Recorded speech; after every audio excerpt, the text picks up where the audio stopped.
But earlier this week, thousands of other students were left in the lurch when Corinthian Colleges shut its doors. It was one of the biggest shutdowns in the history of higher education in the U.S., and it's offering a cautionary tale, not just for students, but also for investors. Sharon Eberson has more. Students and their families are still in shock after Corinthian College, one of the nation's largest for-profit colleges, abruptly closed its doors. You would think that they'd want to help us out, especially to kind of clear their name, but evidently not.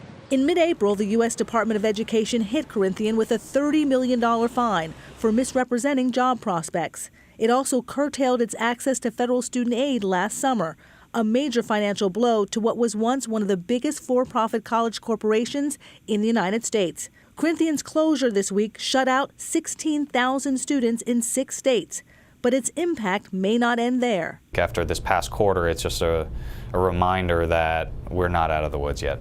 Ongoing federal and state investigations of other for-profit colleges and universities could impact many more students and investors. I certainly think that other for-profit schools should be on the lookout for what might be coming down the pike and take steps appropriately.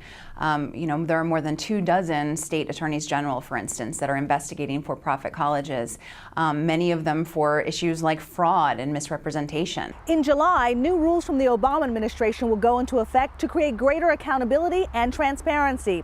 When comparing a typical graduate's annual loan payment to their annual salary, for-profit colleges that receive a failing grade will be ineligible for funding from federal student aid programs. At the same time as regulatory pressures increase, for-profit colleges have seen declining enrollments. About 1.3 million students were enrolled at a for-profit college last fall, according to the National Student Clearinghouse Research Center, a nearly 10% decline from the previous year. Students at for-profit colleges represent only 13% of the nation's college students, but receive about 30% of total federal student aid dollars and account for nearly half of all loan defaults, according to the Department of Education. Other for-profit colleges with weakened balance sheets and significantly depressed capital are coming under scrutiny. The two that come to mind for me are ITT Tech and Education Management Corporation. Neither of those schools have been subject to the delay that Corinthian was subject to in terms of drawing down federal student aid. If that was to happen, then I think you could see a similar chain of events, although I think it's still too early to tell. Tarkin says even for those for-profit colleges that are financially stable, new enrollment is under pressure. Also under pressure, Corinthian's thousands of displaced students who may see few alternatives other than attending another troubled for-profit college. For Nightly Business Report, I'm Sharon Epperson.